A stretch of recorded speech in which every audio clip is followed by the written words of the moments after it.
My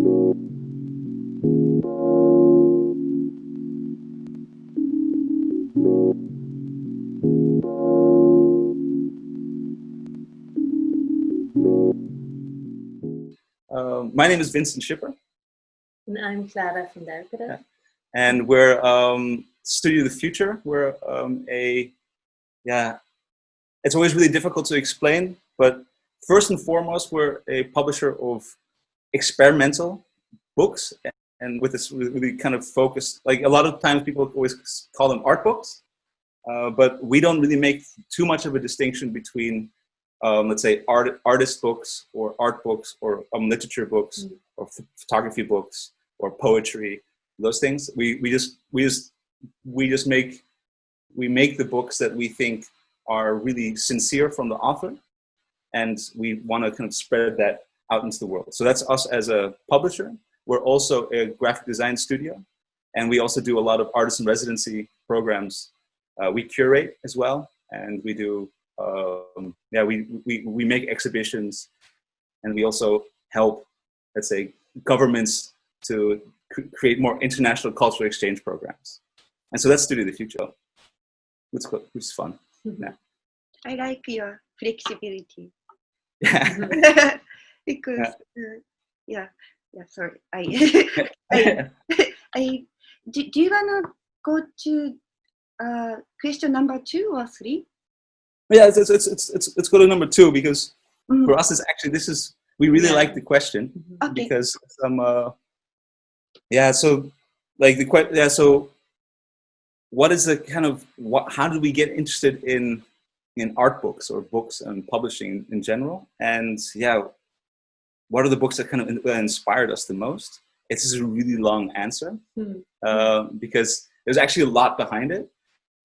So first and foremost, like Klara and myself, we really grew up in an environment with a lot of books. Yeah, always, like ever since we were really small. So Klara's grandmother is a professor of history with a specialization in medieval manuscripts. Yeah, manuscripts, yeah. So for her, it was always like, there's so much inside of books. And I think from what I liked most about how she treated books, or also talked about it, is that it's not only the content which is in the book, so which you read, or the illustrations or photographs you see, but it's also really about the object itself, which gives a lot of information. So, for example, who printed it, or how it was bound, which materials, and or maybe notes from someone who had the book in his or her hands throughout the history. But also sometimes like the printer themselves will write notes in the spine of books, kind of like small secret messages, and stuff like that. So that's like, it's also so like all these, this is not only about what's like, not only the content of the book, but also the book itself is also a really important object. Yeah, and I think that's what really inspired us as well. So not only the end result, but also really the process of making it. Which choices do you make, or which possibilities do you have, and which limitations also do you give yourself? And we really like a time limitation. So, for example, a week or 24 hours, or I don't know, 6 weeks, when you repeatedly make one section of the book, to really treat it as an archive document of that time, which it actually always is. This is also kind of like, for us, it's also one of the reasons why we started. Also, kind of like the first memory that back in the day when I was also growing up, like I really loved graphic design and books and all that kind of stuff, like ever since I was a small kid. And then I think for me also one of the things that got me really interested in publishing itself was that when I was a kid, I was living in New York, and at the late 90s and early 2000s, there were a lot of young kids that had run away from home, and they were living on the street and stuff like that. And really often in the subways, for example, like by St. Mark's or by 14th Street, you would have a lot of these kids running through the trains, let's say in the metros, and they would have these like small booklets of their poems. And so they would read one of the poems, and then they would ask into the train, who wants to buy this small booklet for what for $1 or $2 or something like that. And that was also one of the reasons, like I was like 15 or 16 or something like that. And I was just thinking, like, hey, like this is really nice, because my association with books was always kind of these art books, or like really important people have been writing these books and whatnot. And then I'm starting to see all these young kids that are just starting, they have all these ideas. They feel as if they need to write something and they want to share it with people, that they're also selling it for $1 or $2, you know what I mean? And that's also when I was 17, I decided I wanted to start my own magazine. But only afterwards, once I tried, it didn't work out. I realized it's also a little bit more practical things about making a magazine and like producing it. But then afterwards, when we were in Japan in 2012, we also went through like Jimbocho, and we like saw all the books and the quality of the books, and kind of reflecting on how it was here in the Netherlands at the time. There was really not that big of an art book scene. There was it's a really big scene, but let's say the quality of more of the mass-produced books were really low. So like, for example, you have like say places like Wookie Wookie and the Provos and Fluxus was also really big here. But just like more of the mass-produced books, like in general, let's say the quality of the books had really decreased. And so once we saw how things were still being done in Japan, that was actually for us a huge inspiration. So that's also why when we, in 2012 in November we came back. That's when we decided to start Studio of the Future, actually. So yeah, that was actually that's the reason why we started. And some of the books that kind of really inspired us. Well, there's always one book in particular, which for us is like the reason, and it's from Henry Miller, The Tropic of Cancer. Yeah. And it's a really nice book to read if somebody has the time to do it. Yeah. But for us, the most important reason, and maybe also that's why our name is also The Future, a little bit, but because the book was published in, I always forget. It's the end of the 1920s or early 30s, and it was. Should I? Yeah. So it was so the Tropic Cancer was published in the end of the 20s, early 30s, and because it was such a kind of graphic book in terms of there's a lot of sex in it and all that kind of stuff. So most publishers didn't want to publish it. And there's only one really small publisher. And he was American. He's American, but he was living in Europe at the time. And there's only one really small publisher called Obelisk Press in France, in Paris, that said, like, oh, I'll publish it. So they only published, I think, 500 copies of the book, which at that time was like more of a medium in terms of like volume or edition. And it flopped. Like nobody bought it. So it caused a lot of financial problems for and it was banned. It's banned all over. It was banned all over the world, except for in France. Yeah, because of the vulgar language. Yeah. So, and then the thing is that what happened was that everyone kind of forgot about the book, basically. You know, like it was a flop. Nobody cared anymore. And then in the 1940s, after the war, so after the Second World War, I think like this is kind of like a little bit of the legend behind it is that. Some of the kind of prominent figures of the Beat movement, or like Jack Kerouac or Allen Ginsberg and those guys, they were at Shakespeare & Co. in Paris, and they found a copy of Henry Miller's book, The Tropic of Cancer, and they read it, and that's also kind of one of the starting points of a totally different way of approaching literature and storytelling. And that's also kind of like, so for 20 years, nobody cared about the book. And then all of a sudden, one person just has to find it. This is incredibly inspired by it, and then the rest is history, actually. So the most important thing from this story, from this book, is that maybe sometimes when you're publishing a book or you're thinking about making it, you shouldn't care actually about the present day when you're making it and thinking about will people read it and how many copies can I sell, which is like, we totally understand that for a lot of publishers and also kind of the whole process, this is really important to take into account. But that's why we thought like, what we want to do is that maybe books that nobody cares about now, but maybe in 100 years, they'll find it somewhere in the ruins of the center of Amsterdam. And then people will think like, wow, who wrote this? Yeah. What is this? Because that's also one of the things, like, also one of the reasons, or different reason why we also wanted to start, and also the inspiration for us. It's kind of like, not necessarily very positive inspiration, but it's also that we felt as if there were a lot of stories, a lot of ideas, a lot of what a lot of people were saying, or thinking, or like what they really believe, like in terms of artists or thinkers, philosophers, graphic designers, whatever.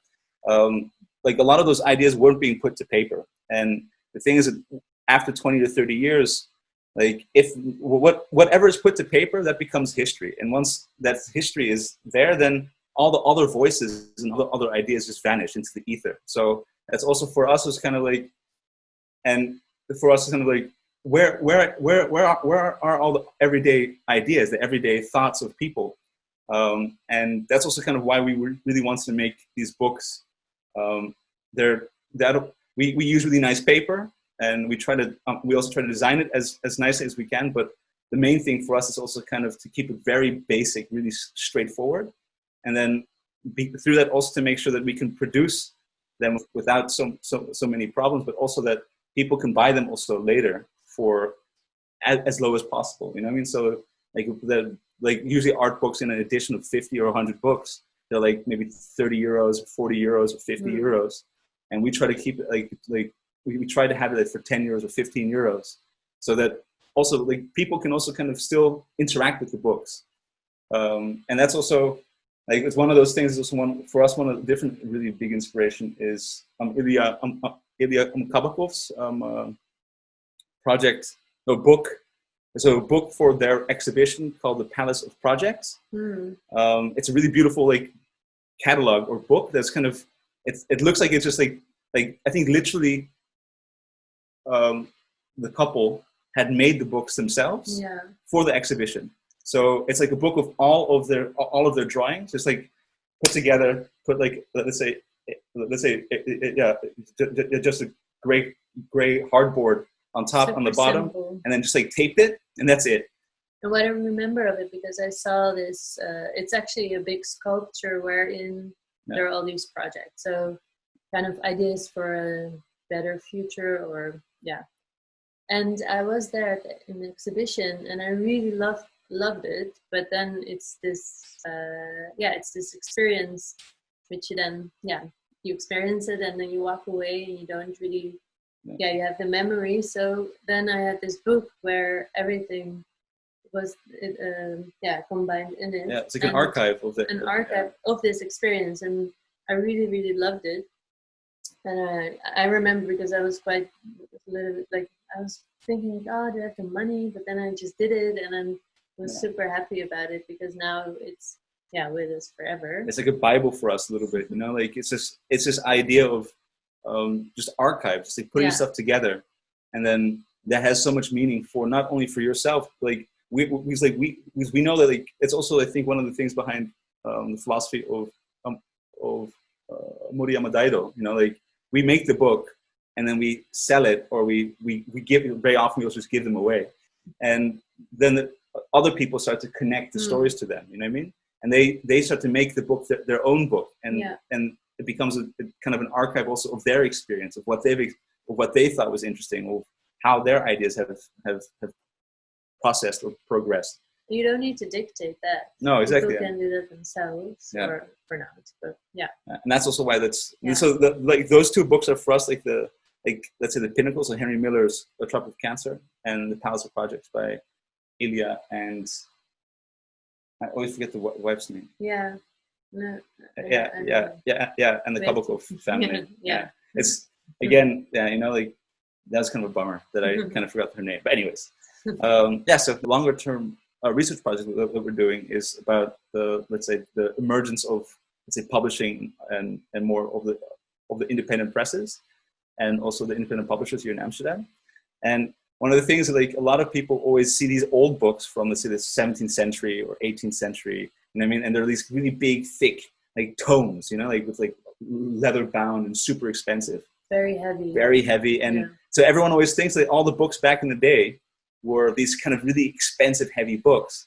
But like we also talked to one of the head curators at the museum, the other Pearson Museum here in Amsterdam, about it. And he said, like, actually what it is, like what we see right now, all these huge tomes that we're seeing, there may be 1% or maybe 0.5% of the books that were actually made during the time. Because back in the day, pressing stuff, like making into booklets or like small pamphlets or these types of things was really normal. So even, let's say, making zines, actually, everyone, what we call zines now, everybody could do that. And everyone was doing it as well. So like somebody would have an idea and they would just go to a printer and say, this is my idea, like, this is the text, and they would set the text and they would just print 100 copies. And then they would, and someone would just take it and they would just like spread it around. And it's quite a normal thing.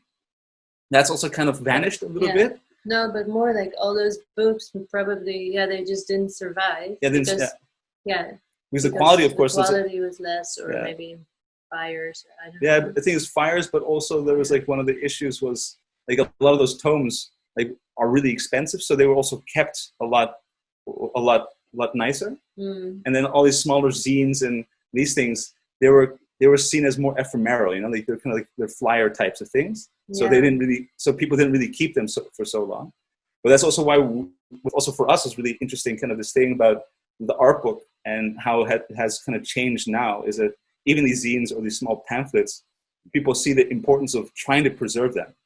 And that also means that for I think, for the I hope that in the future, when people look back at this time, they'll still have all these documents, like for example with the provost. You know, they still have all of them, so you can see what was actually happening and was really thinking, what people were really thinking about. But with also the provost, and also how they with Rob Stolk, and how he made a lot of the booklets and pamphlets and the magazines for the provo movement. But also really inspired was also, so Klara's half Czech, and also about all the underground magazines and books and poems and essays that were also printed in kind of as underground documents to share as kind of more of a resistance, or this underground cultural scene during the Soviet era. So, and people would also be making these books and these pamphlets and the essays, and they would just like maybe make 8 copies. They were also very often made with a typewriter, and usually with the typewriter you have like, you can make it so that if you type it out, it makes 3 copies, or I think this copy paper, carbon paper. Yeah, all the carbon paper, and that goes to maybe 8 copies in one go. So they would end up only with 8 copies, and then they would just distribute those copies all around. And also they wanted to pass it on, just making sure that people would read it, etc. And also the reason why they didn't mind it being such low volumes or editions, because with every additional copy, it's easier to be found, and if you were found, you would go to jail and that kind of stuff. So that's also for us. It's also this really, like, it's really important. This idea of let's say, let's say the medium of paper as a way also of activism, but also of the kind of sharing ideas and also distributing ideas. That's also kind of like one of our main kind of like slogans or catchphrases. Kind of like is making ideas public. That's also kind of one of those aspects to it, So you can, so that like only through paper and ink on paper, you're able to really create these objects or documents that can survive not only repression but also time. You have both of these things. So that's also kind of why that's also one of the reasons why we want to be a publisher of books, actually. So the main thing for us as a publisher. Like if we take this kind of slogan or this idea of to make ideas public, it's really about trying to give, let's say, I don't want to say a voice, because the voice is there, but to give this more of a mobility for ideas to kind of spread through space and time.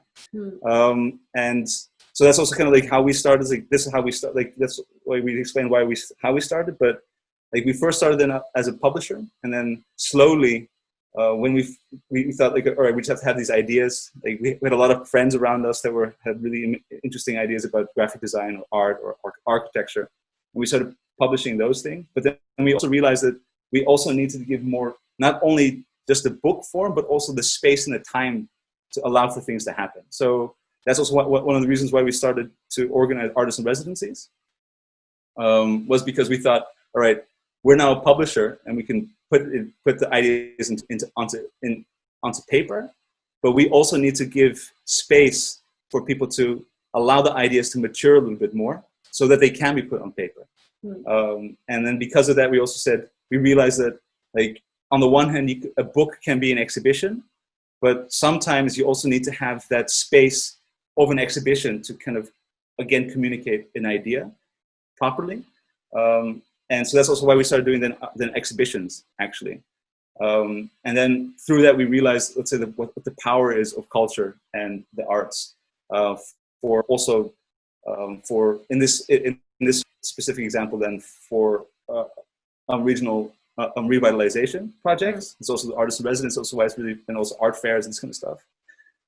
But at the same time, we thought that the nuance in how it's being approached wasn't really good. So we started kind of like discussing with more government entities to say, like, all right, how can we change it so that more, let's say, the artists, the curators, organized, but also the local people that are living in those areas, that they also are more connected to each other, because it's really about how to connect people and to share those ideas, not as from an artist talking down to someone, let's say a farmer.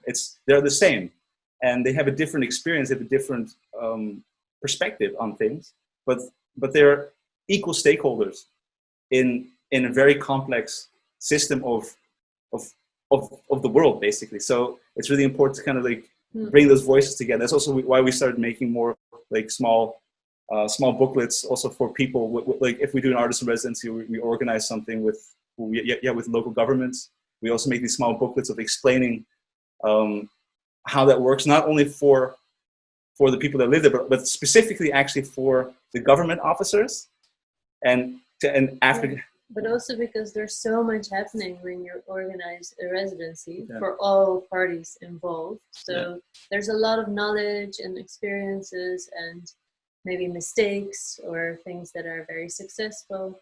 But actually, in the end, well, most of the time there's like maybe a report or there's an exhibition or like a launch or something.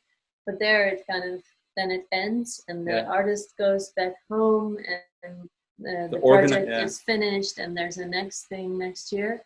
So we also thought, like, actually making a publication at the same time or as a result of a residency really makes a lot of sense, because so much is happening and it's a very like unique moment when all these people come together during a certain amount of time. So it's also, it has a beginning and an end, which is really important to make a book. We also realize sometimes things are going on forever and then you're never finished, because always there's new content coming and you're like, the best thing to have an end. Like a beginning, we are really good at beginnings, but ending something is a problem. So that's really nice about a residency. It can't go on forever. So there is a clear end, and then you can make a publication and you have that. And also for the next time, maybe in another form or another place, but you can also use that knowledge and experience to do the next thing, and then it's all So this is a 24-hour book. It's actually more of a Laporello that we made with a really nice graphic designer called Chobo Ko, and it's kind of I can open it.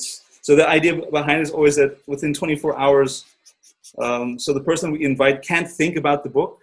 They can't think of any. So we arrive in the space, and then from first minute, that's when we can start thinking about what we're going to make. This one was like within 24 hours, we want to have it printed and copies already finished.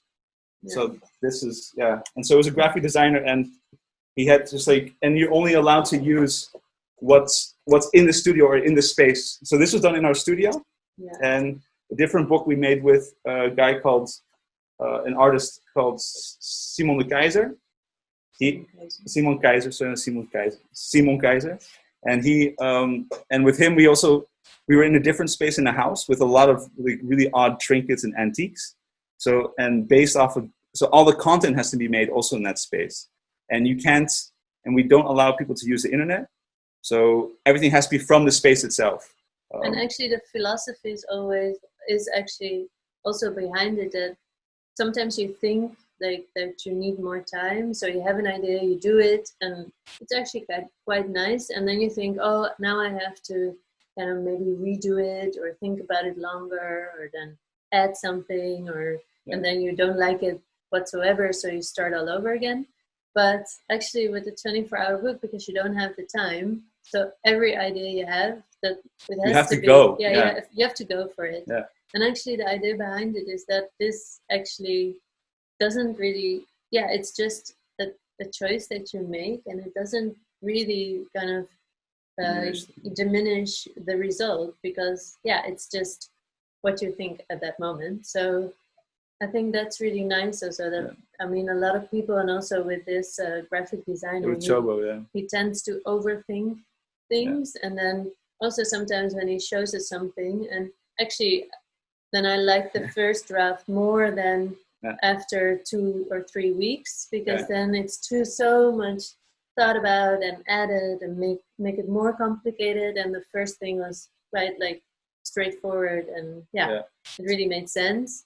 So, but I mean, this is not a critique on him, because we have this as well. Like when you just stare at it and you actually don't like it because your mood changes, so you don't like it at all. But I think you're always going to have this. So. It's also it's a way to kind of keep the spontaneity into it. Yeah. I mean, like in terms of in terms of the design, and also a book. A lot of people have this idea of a book being something that is like also super authoritarian. You know? It takes a long time to make. It's like, and it's usually people also, a lot of artists think like, all right, if I make a book, it's the end of a chapter of my life.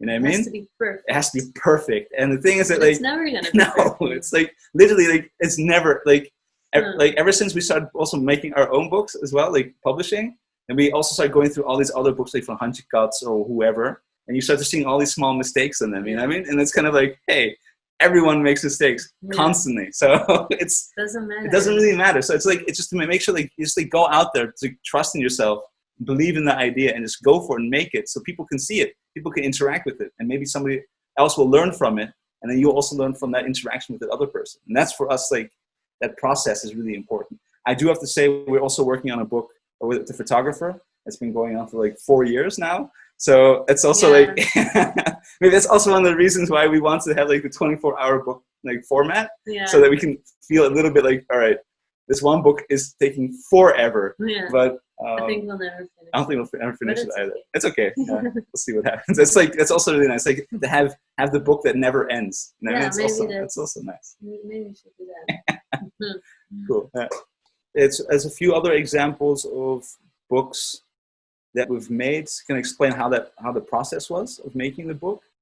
I think maybe, which book should I? Like A Table and a Chair. Like A Table and a Chair was a book that we made with Kun Tosain and Sugi Kojo in Fukuoka, in Ukiha City. And that was actually part of an artist in residency program that we were doing, and we had invited Kun, who's a fashion designer, to go to Sugi Kojo and to go into conversation with them, and to maybe make a new, let's say, furniture line. And for us, it was really interesting to kind of see the interaction between someone who's never made furniture with a group, which is Sugi Kojo, that has been making furniture for like 125 years, since the Meiji era. So we're like, all right, so what's going to come out of that? So our kind of basis from that was it's actually a book of documentation. So it's a book. So we just started collecting all the notes that we were making with Kun and with Sugi Kojo, and all the different ideas that were coming out of that. And then from that, and without even thinking about trying to put it into some sort of coherent story, like it's just like purely linear. So just like day one, we had this conversation and just like wrote down all the notes, and then it's like, and then also with all the images of all those things. And then in the end, we also had a small little essay to explain what the context was. Because for us, that book was super interesting for us, because usually, let's say it becomes more about the relationship between craftsman and the artist or the designer. And again, it's about this kind of this hierarchy in what the arts is. And what we realized is that when Kun asked Nagai-san, who was a carpenter that was put on the project from Amsui Kojo, Kun asked him, "What do you think?" Kind of like a really open question. Let's have a conversation about what a chair should be, right? And then Nagai-san said, like, no designer has ever asked me about what I think is good for a chair. Like Nagai-san has been working on furniture for like 15 years. You know what I mean? He knows how wood works. He knows everything about the wood. Like nobody's asked him. Like nobody's asked his opinion. So it's like for us, it's also kind of like this mind-blowing kind of like moment. Yeah, really important to kind of break away from this hierarchy of like, oh, but he's a designer, or he has all the answers. The architect, or he's the artist.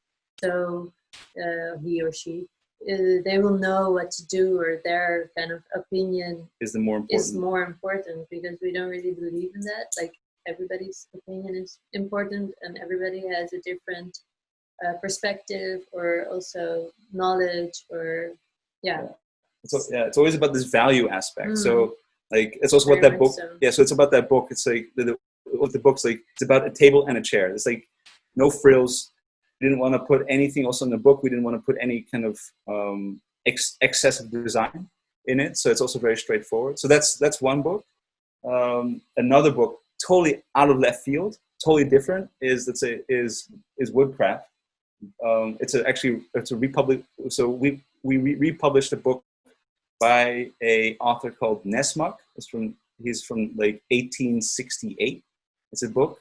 It's about national parks, and it's actually one of the books that was written before in the United States that they started before they initiated new laws that would create national parks. So it's about the relationship between people, city people, and countryside, or the forest and the land, and how we interact with that. And so we also republished that book because we felt it was really important to kind of like now with the Anthropocene and all that kind of stuff. Like this is a discussion that's been going on for a lot more years. And the author Nesmak, he was a sports writer for a sports magazine in the 1800s, and no one really, like all those stories and all those types of things, we've all forgotten that we actually had this conversation already. You know what I mean?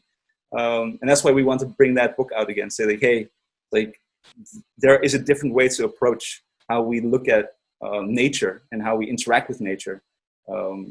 This guy talked about it like 140 years ago. You know, like, and so that's also for us. It's kind of like we don't necessarily always have to constantly look for new ideas and constantly kind of reinvent the wheel. You know what I mean? There are a lot of documentation. There are a lot of perspectives from people that we have forgotten about that might have really interesting things to say. And that's also what we've recently been doing a lot more, is like really looking into what are the stories that exist already, and how do they relate to us now, and then trying to kind of bring those books back. And for example, like different narratives from different types of communities. Like now, especially like with the Black Lives Matter movement, now it's becoming more and more people are. It's always been really important, but people are becoming more and more conscious that there are a lot of stories, there are a lot of narratives that we have been ignoring, and now it's really the time to kind of look back and think again. But how do we get here, and what are the different narratives that we really need to incorporate within our much larger narrative? So that's also that's the book Woodcraft. We published it 2 years ago, but still. Then what other book can we focus on? Maybe from like the present, we kind of so like also now there's another book we just, it's like a small zine thing that we made with a really amazing photographer called Shin Hamada. And right? Actually it was one of our projects that couldn't, or are postponed, or delayed because of COVID. So he was supposed to come to Amsterdam to do a short residency here, and also to show the work later in Tokyo during the exhibition that we don't know when it's going to take place. But that's okay. So then we thought, also in discussion with him, it's still really nice to do something together. So what can we do? And actually there was this idea of like really simple idea of just taking photos of everyday life, not really like about the quarantine or, but yeah, it is in there because it was what was happening. So, and kind of to just show these two different situations where we were in one. One book, and one kind of book / zine. So. There's also the idea behind it was like, back in the day, you would always hear on the news, but everything that's happening in the world, right? Especially also in Holland, like, and we were also a lot more kind of like focused on what's happening in Japan or in the US or in wherever, and like ever since with COVID, like I've literally I have no idea what's happening in Japan. It's like the only way I have access to that information right now is like by zooming in with people. Like also with you, for example. And that's also kind of one of the things that but then Shin also said that. It's like, like I have no idea what's happening in Amsterdam. I have no idea how it is in Europe. Everybody's very much focused on their own surrounding. Here it's even Amsterdam has like totally different situation than other cities. So it's very narrowed down, actually really interesting. It's really weird. It's like I had a conversation with my mother like yesterday, and she was like, in Amsterdam there are a lot of COVID cases now, right? And I said, but also in The Hague. And she's like, no, there are no COVID cases.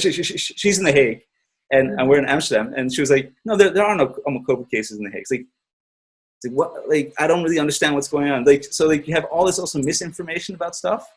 So that's also like, but we didn't want to. We want to make a really simple booklet, a book, not going into these really heavy concepts, but just saying, all right, what is the basic thing? Like, I just want to see what's like in Tokyo. Yeah.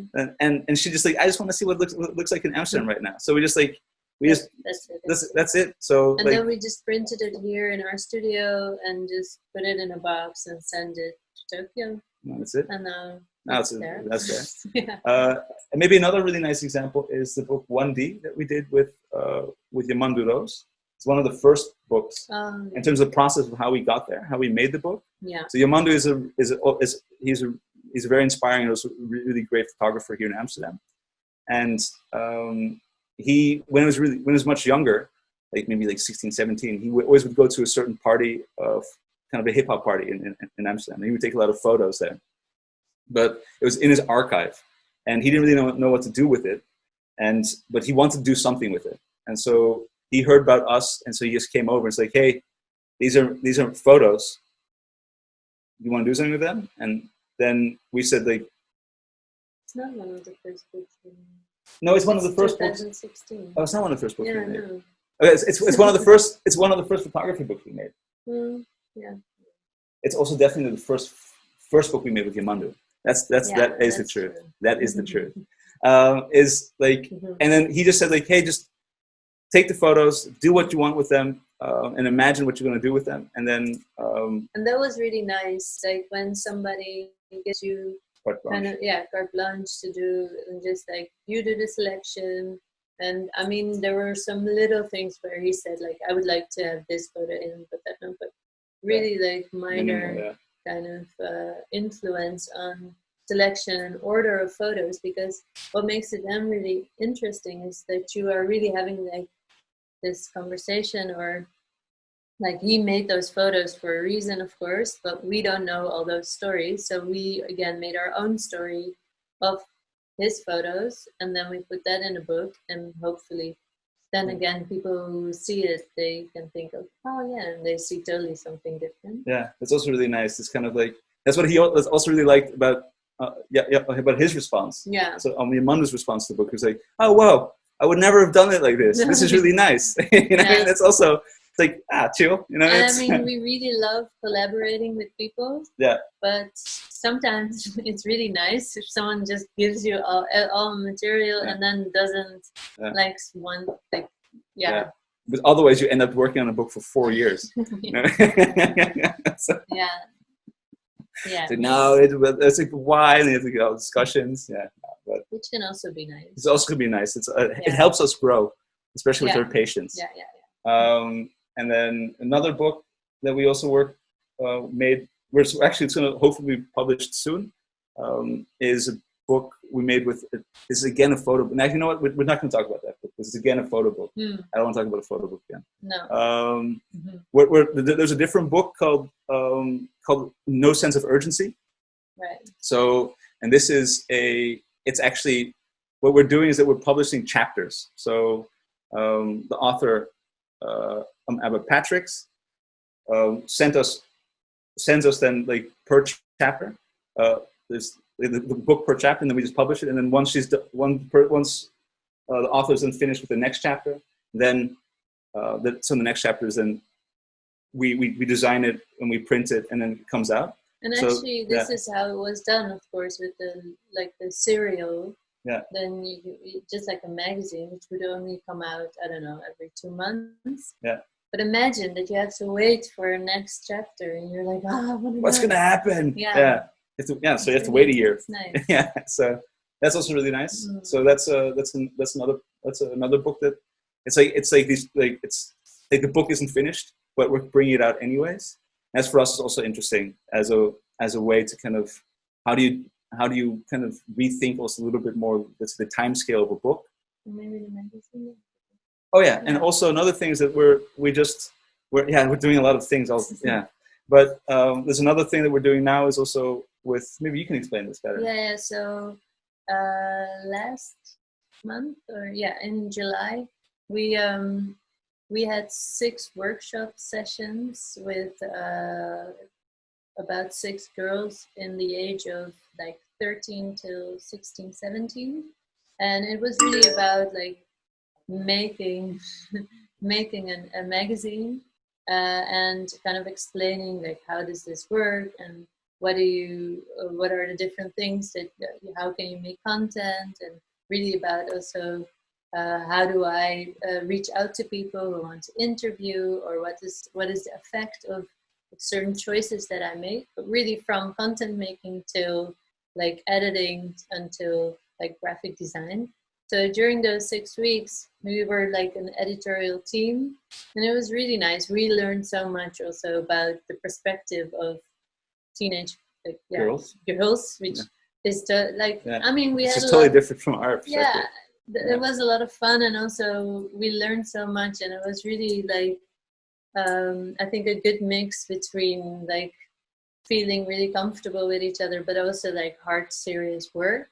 Yeah. So it was a really nice experience, and we do have to finish off the design, because of course we were super ambitious, and then we wanted to do this and that and that. So it's a really big. It's going to be quite a big magazine. Yeah. And then it's also kind of what we really want to do is we're giving that actually the magazine to the girls, not the physical magazine. We're also doing that. Yeah. But that it's not only one time, but it's going to continue. Yeah. And the girls between the ages of 13 and 16, like for us, it's also really important that they have the power over the medium themselves, so that they can also determine how they perceive the world around them. And that's also that's also a really nice collaboration that we've been working on. And that's going to be, I think the magazine's going to come out in September. Yeah. Like with this one, we're not going to print and bind it ourselves. We're going to let somebody else do it. Yeah. Because everything because the girls want it to be in full color and all that kind of stuff. Yeah. And we don't want to do that ourselves. Yeah. So, but that's also that. So that's also really very inspiring. Like totally other perspectives and like things that you would not expect. Yeah. I think that was, and also really nice to like show how kind of simple it also is to make something yourself. And I think that's what was really nice about this experience, that you can just start your own magazine and just do it and bring it out. And so we're gonna print it with most probably we'll be printing with a group called Roddraaiers. So it's one of the last kind of one of the last squat printers that are still in Amsterdam, and they squat printers. Yeah, it's like maybe I should explain that. Like it's like printers that started emerging in the 60s and 70s out of a certain type of activism. And a lot of the small independent printers, they've actually they're the last ones that are still in the city center. Like even Rob Stolk and all those groups, they've all left of the city center, and they're the last ones. So that's also kind of why we really want to support them, because. And it's also nice that you can go to them and talk and see the machines and everything. Yeah. So that's I think it's really important that there's still printers in the city, yeah. And that you don't have to travel, like, I don't know, somewhere to an industrial zone to go to this big kind of, Yeah, exactly. So they're going to be printing it, and that's going to be that's going to be a lot of fun. Actually, it's going to be we have like literally we're just like the people that are just we're just like DTP people, and we're just like it was really funny. It's like also like one of the times like we did, of course, we're like during the works we're showing like how let's say how the PDF is developing, and then the girl's like, I don't like this. I think we have to move this around. Something that's like, I don't like the color. I don't like the color. Yeah. Maybe use gold. Like, we don't know. We don't like. This is also when we also like we're more like on the technical side. You know, like printing gold is going to be more expensive. We're not 100% sure if that's going to fit within the budget. You know what I mean? Like those types of things. But like they're taking care of the whole artistic kind of decision making. It's on them. So yeah. And what I really like, and also I think this is a really nice kind of development in general, is that they were also like, let's put some memes in there because memes are fun. So when we have like a serious conversation, we should also put memes, because otherwise it's like, you know, it's too heavy. So what I really like is just having this. Maybe it's also more in my head, but you have this separation of like social media or things that happen online and like printing, and it's starting to merge more. Yeah. So I think that's also really nice to bring more things from like online really in print. Yeah. Also as an archive, because I mean, memes are really funny, like, and they're reflection of what's happening right now. So it's really interesting, like also the things that they selected, like what they like, and we were like, okay, sure, let's do it. Let's go for it. It's like it's up to you guys. Yeah, like literally, like you guys are boss. So it's also nice to see. Yeah, how do we see let's say independent publishing now here in the Netherlands, in Amsterdam in specific, but also kind of a little bit more maybe also internationally. I think it's also basically because of the art book fairs, you know what I mean? The whole independent publishing scene has shifted from being really local to becoming really, really international. It's like in one go, you know, like when we, for example, for example, with Tokyo Art Book Fair, the fact that you guys also have those kind of like host countries, and those things, that also kind of really connected us to what was happening. I think it's in 2016 with what was happening in Brazil. For example, it's also how we got friends there, and then through that you also have people in, let's say, by the Jan van Eyck Academy in Maastricht here in the Netherlands. Those people from Brazil also go there, and then we also want to go to Mexico City to be a part of the art book fair there, and all these people are starting to move all around the world to kind of have a way to communicate and also to show work. So it's really important to kind of also stress the international and the global aspect of what independent art publishing actually has become, because that's not really how it was necessarily for the last few decades. I mean, like, I think what we also part of our research is kind of like we're tracing it a little bit from the emergence of the print presses here in Amsterdam. So Amsterdam has always been one of the most important kind of printing cities for Europe, and also very famous about like all these manuscripts or like more books that couldn't be printed anywhere else because it was all controlled by the church and it was very strict. But then in Amsterdam, the story is, or what people from Amsterdam like to tell, is that we were very free and liberal and very open-minded. So that's why the things were printed here. But of course, in the end, it was all about money. Because like the thing is that that's also what we heard in our interview with the professor who was talking about that. Because in Amsterdam, like every day, kind of 5,000 sailors would come into the city. Yeah. And the police was actually understaffed because they had to control all these like wild men. No, I don't know. But yeah, sailors coming into the city and all these like things happening. So when all these presses, those printing presses were coming up in the like basements throughout the city, they just didn't have the manpower to control what they were printing. Yeah. So people would come here, and in languages that, I mean, those printers didn't care. They were like, yeah, I don't know what it is. They couldn't even read it. And then they just printed it. Yeah. And then later that story came like, wow, it was so amazing. This free spirit, like it wasn't that romantic. I mean, I do believe I think there are a few printers and publishers that were actually kind of very ideological in terms of how they were approaching it.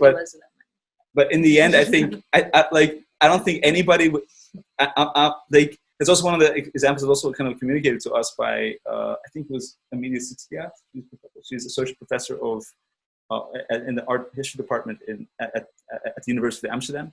She also said like people were making like the whole printing and the publishing industry in the Netherlands, or at least in Amsterdam, was so lucrative that people were making incredible amounts of money from it, because it was one of the only ways to kind of communicate certain ideas in volumes that could be passed to other people. And it's also it's the Aller Pearson Museum, but it's actually also called the Bijzondere Collectie, or the Special Collections of the University of Amsterdam. So there they have also a lot of really old, very beautiful books, very rare books.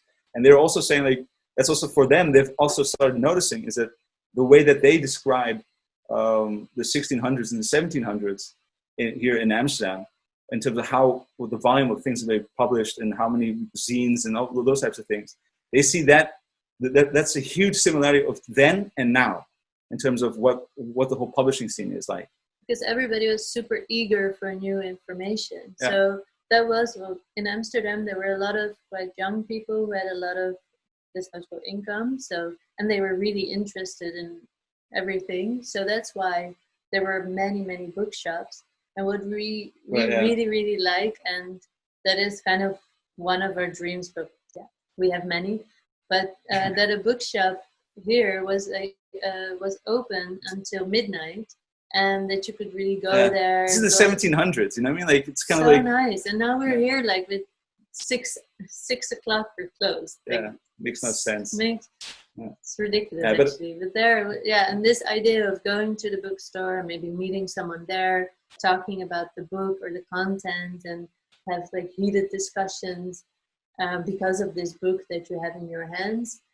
Which, I don't know, maybe it's really romantic. I'm imagining it, but this is really something that we found super interesting. And of course, is something that is also for independent publishing, I think, really important to, like, for people to meet and to exchange ideas and to. And that's also one of the things that I think what's really kind of key about the Amsterdam scene at the moment. But that, again, we do think that this is kind of across the world as well.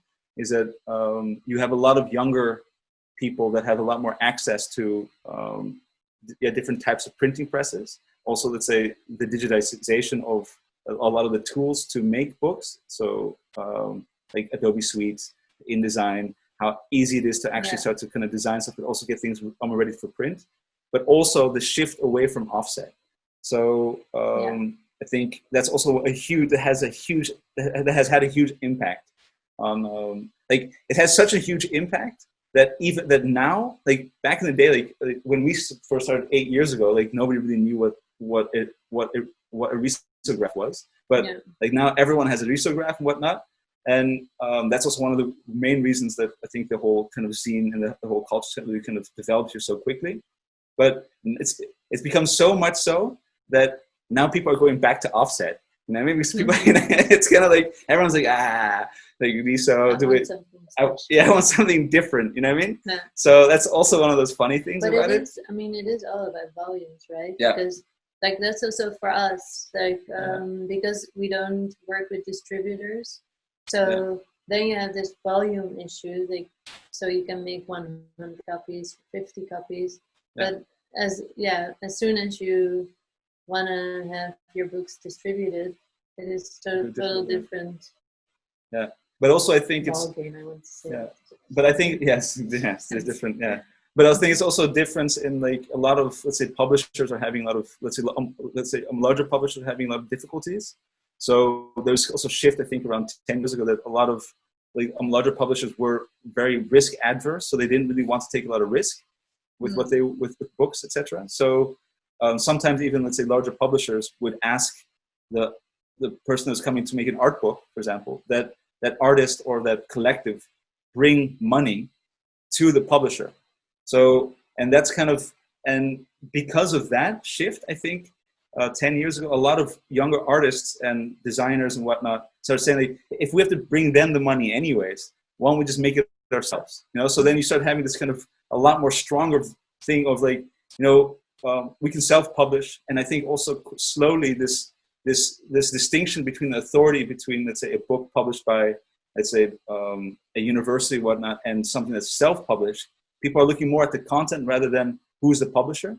And I think that's also, it's like it's also quite, I think for at least what I've noticed, that's a huge shift. And that coupled then also with this idea that it's more community-based now, you know, like publishing and making zines, and it's really about communicating things to a much smaller group of friends. That, and then also on top of that, because of the decline in a lot of the larger publishers, a lot of the print presses, like I remember like 8 years ago when we first started, like most publishers like, yeah, like we won't even start the presses for anything less than 2,000 copies. You know what I mean? And that's also one of the reasons why we also started with the DSO and also buying all our own printers. But like now, not only the printers, like also with paper, we wanted to order paper. Because we like beautiful paper, so we were like, okay, we want special paper, but it wasn't possible. Yeah, and they didn't want to work with us because we were too small. Yeah, so like, and there's also a huge difference in terms of paper price, right? Yeah. So if we go to a store to buy one sheet of paper, it costs us 20 cents, right? And for that one sheet of paper, but then like the prices don't really decrease so much if you buy a higher volume of paper. If we make a book of 150 to 200 pages, we need approximately like 8 or 10,000 sheets of paper of A3 for an A5 book. So that's like, it's incredible amounts of paper that we need. And so, for a lot of younger publishers, a lot of younger designers, and also a lot of artists, they didn't have access to, it sounds really weird, they didn't have access to paper at a price that would allow them to be able to make books. Yeah. And now that's also changing. So because they start to see like, okay, the big orders are getting less and less, so we need to adapt. Yeah, so it's like, I think that's really nice. Yeah, so everything, like one of the biggest issues after, especially also here, like from the 60s and 70s with the huge boom of the scale, with a huge increase in scale in terms of publishing, that with the crash, let's say in the 90s, then now you're starting to see this kind of reassessment of what that scale needs to be, but also with binding and all those skills are also becoming a little bit more distributed and a lot more accessible for a lot more people. So that's something that's been happening more on the technical side here. It's also a lot more people are becoming more interested in special editions, also just as consumers. And for artists, it's also one of those like specific things I think is that in Amsterdam specifically, a lot of the smaller galleries and art spaces, they've been closing because of a lot of subsidy cuts. So a lot of artists and also designers and architects, whoever, they're also going towards publications as a more feasible way to present their ideas. So rather than having to show it in a museum or in a gallery where now all of a sudden like prices are going too high, or the gallery doesn't want to show their work, they're going to let's say self-publishing as a means to present those ideas differently. So that's also kind of like, I think that combination is creating a really kind of fertile ground for what the scene is here. And then that on top of that, you also have the art book fair. So that's becoming a different way to, let's say, becoming a different way of distribution, actually. So because then the stress isn't so much on the volume, but more about, let's say going somewhere. It's also part of your activity as an artist to kind of interact with other people. And that's starting to build. And it's also becoming more commonplace, you know, like I can't lie, like that about like Supreme or like all these kind of like street brands and brands, they're becoming more and more interested in what's happening on a more individual level. And that's what, let's say, art book publishing and also independent publishing is. That's really about individuals feeling as if they have the responsibility, but also the ability to communicate ideas that they have about how they see the world, and kind of sharing that with other people to start a discussion. And I think I don't think it's really specific to Amsterdam anymore. I think it used to be a little bit more specific to Amsterdam. That's also in the 60s and the 50s, also with Fluxus, but also with the advent of, let's say, conceptual art, and how a lot of artists were using publications. Yeah, and how also like this is in the 60s, I think 70s. There was a space, a few books and so. Yeah. That's our thing. Sorry. Another book and so. Another book and so. Other books and so. Other books and so. Oh my God. Other books and so. Which is really nice. Actually, it was a little bit embarrassing because like the name we don't know now, but we were at an art book fair in Belgium, in Ghent.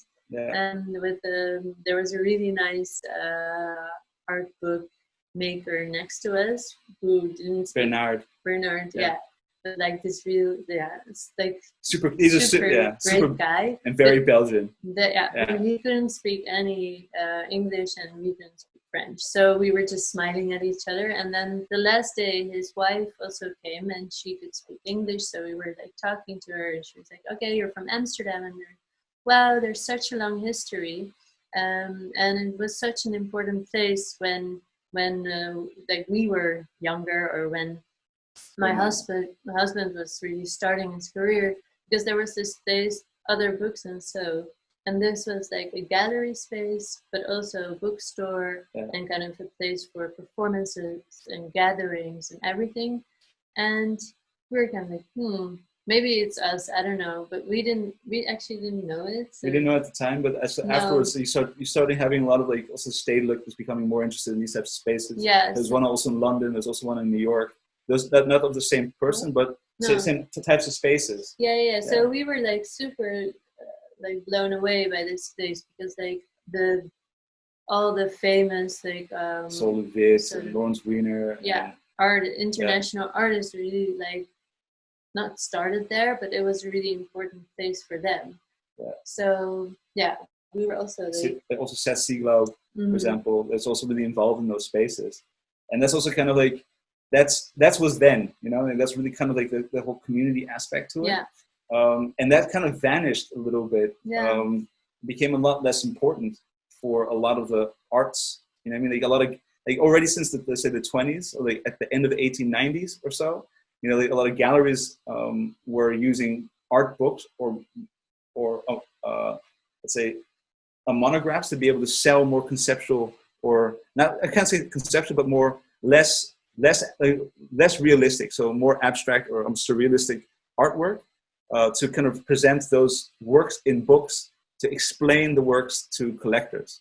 And because the work became more and more abstract. Yeah, so it becomes harder to explain what that was. So a lot of galleries and gallerists were using the book as a form to kind of to communicate these books. Oh, not these books, but these works. And that's also why let's say the Guggenheim has such a huge collection of art book. But actually, those are books about art. It's not really art. Exactly, it's not artists' books. So they have art books and you have artist books, and you have independent published books that are sometimes by artists and sometimes not by artists. Yeah. And also this kind of that, and also slowly that. Another thing I once wanted to say is that there's also less and less a distinction between, let's say, the professional artist and the person who makes art. You know what I mean? So that distinction also really kind of fuels what the situation is. And I think Amsterdam historically has always been this kind of center for a lot of things, a lot of changes to happen, like for people to come together from throughout Europe. Like Holland has always been known as this kind of conceptual space, where a lot of conceptual ideas about art, but architecture, but design, where a lot of people from, let's say, France, Germany, Switzerland, Italy, Spain, Russia, they all kind of come here and they kind of look for a way to think outside of the box. And I think that also helps with why in Amsterdam you start having these kind of, again, also these a lot more outlying ideas about how spaces should interact, artist spaces should be, and artist books, and independent publishing. And that also kind of like wraps up really neatly here. But of course, there are issues, but I'm not going to go into them. Yeah, so COVID-19 influence on us and the creative scene and independent publishing in general. Yeah, it's the creative industry in general. Yeah, sorry, on the creative industry in general. On the creative industry in general and the independent publishing scene in specific. I think that, I think the suddenness of everything with COVID was really kind of, I think that's the most damage is caused by that. I think that the independent publishing scene, book publishing and that kind of stuff, in principle, isn't going to be so much affected by this. I think it only shows more how important, let's say, art book fairs, independent publishing, and also more of those kind of like smaller links between individuals or communities, how important that actually is. Because I think if COVID had happened maybe 10 years ago, and at the very beginning of what this kind of like this new independent, let's say, publishing scene was, then I think it would have caused a humongous amount of damage to, let's say, the development of that community and of that scene internationally then. But now I think those connections are so strong. You know what I mean? Like the fact that between Shanghai, Tokyo, Amsterdam, New York, Los Angeles, San Francisco, New Mexico, Sao Paulo, Seoul, you know, the connections are quite strong now that I think it's not going to be damaged so much. The only thing is that we are confronted by a lot of the kind of still the practical issues of what independent publishing has, right? So like this would, like we're talking about really practical things like logistics, you know what I mean? Like packaging books and sending them somewhere, you know what I mean? Yeah, or also I remember after a few months of sitting at home and working on our computers, we were like, okay, we want to print a book again. So we kind of slowly was opening up. We could go to the studio, and then we wanted to order this paper, and it was like, no, it's not possible because it was like from a paper mill in the northern Italy. So it was production stopped. It was not possible to order. So we were like, oh yeah, right. Yeah. So we can make books. No, we can't. And then afterwards, like, and then we got an email from them. It's like, oh, we can ship paper again. That kind of stuff. Oh, sweet. We can make books. And then we asked them, what's the cost? And it's like, it's approximately 300 times more expensive for the shipping. It's like, what? You know, like, then we can make books. Yeah. So so it's kind of like, I think it's more of the logistics but then also now, like, I think, how do we sell? I think one of the most important and the strongest part of this independent publishing scene has been this kind of physical and also interpersonal relations between people, right? So that's also what I think the art book fair, let's say, facilitated the best as a point of distribution, not only of books, but also of ideas and people to meet each other. And the fact that can't happen is that we do really need to think about this. This was always going to be an issue, you know, like if it wasn't for COVID, I think the fact that we don't want to be flying so much anymore the coming years because of like CO2 and like an environment, that like, it was going to be an issue at a certain point. And I think so now we really need to take the time that we have now to kind of address this issue of COVID, not only for COVID, but for the coming years, because we have to use this opportunity kind of to change the way that we interact with the global community, actually. So, because if we lose that global community, I think we'll lose a lot of the power and a lot of the, let's say, we lose the motor of ideas. You know what I mean? And that's what is at the very core of independent publishing, is you have ideas and people are sharing those ideas through, let's say through the printed medium, and that needs to continue.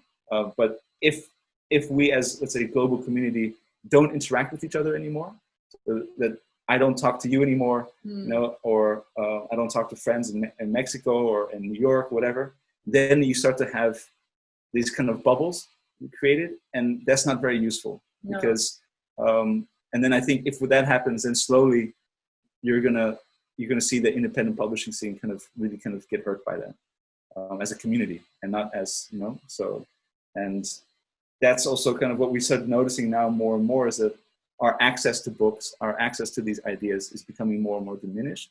So like we want to, and I think it's also one of the things, like until now, one of the ways to kind of connect with other independent publishers was at the art book fair.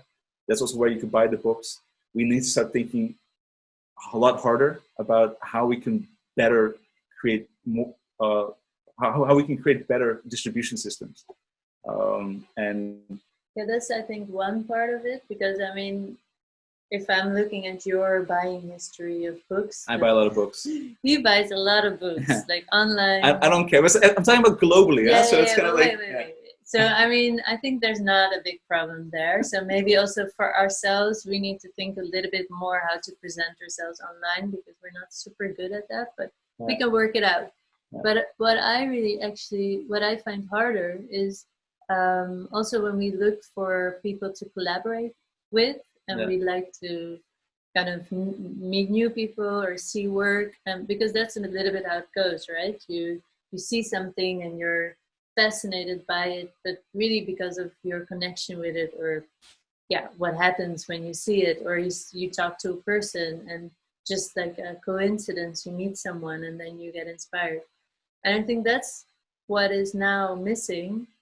So also for us to think about new people to collaborate with, or to ask to do something with us, it's the same, but that's quite difficult now to meet new people, because like I don't believe you can recreate that situation online. No, exactly, and also because we're not going to any exhibitions or like other kind of events or like art book fairs where you just see things. Yeah, that's also, what I really miss, and I think that's going to be hard too. Yeah, because also the things like we also don't get, like, whenever we're in Tokyo, for example, we'll go to Post, or we'll go to to Utrecht. In New York, you go to Dashwood, or you go to Mass Books, what I know, and then you start to see also all these smaller publications and independent publications that inspire you, and that makes you also want to reach out to those people and say, like, hey, let's do something together. Yeah. But the thing is that now also here in Amsterdam, like there's Sans Serif, you know what I mean, or Atheneum, but like it's like our access to the independent publishing, which is per definition small scale, interpersonal, that's being lost, and that makes it really difficult for us to I never did this before COVID. Situation. I never went through, let's say, the catalog of idea books, you know what I mean, online, which is a really unhandy website to go through, by the way, just throwing it out there. But like, it's really hard to kind of see what the books that, like, what kind of book is this? Like, what is the format? Like, what does it look like? And all this kind of stuff. Like, you can make a small video of how the book looks like, but that's not good enough for me. You know what I mean? And I think that is one of the big issues. And for independent publishing, I think for the creative industries as a whole, I think from the Netherlands, I don't know how it is in Japan. Our friends there are in Japan, also you, but like I think that like you have this much stronger kind of internal market or national market. You know, like it's easier to kind of do sell stuff, but also to have create income through sales and commercial activities.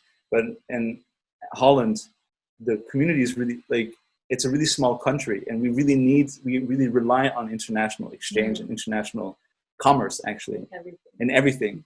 And so that's, I think the creative industries in Holland, especially because of COVID, everyone's starting to look at their own country, and everyone's like closing their eyes to everything that's happening outside of it. And I think that's going to be really dangerous, because at a certain point, let's say the saturation of the creatives that are active in Amsterdam or in the Netherlands as a whole, it's going to be, let's say the economy is going to be too saturated. And if we can't quickly develop new ways to connect with people again internationally and work together internationally and sell things internationally, we're going to have an issue.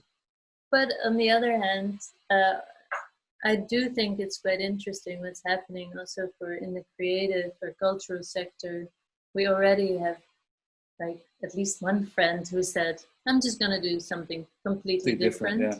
Like he worked as a museum guide and other things, and like he has no work, so he switched to psychiatry.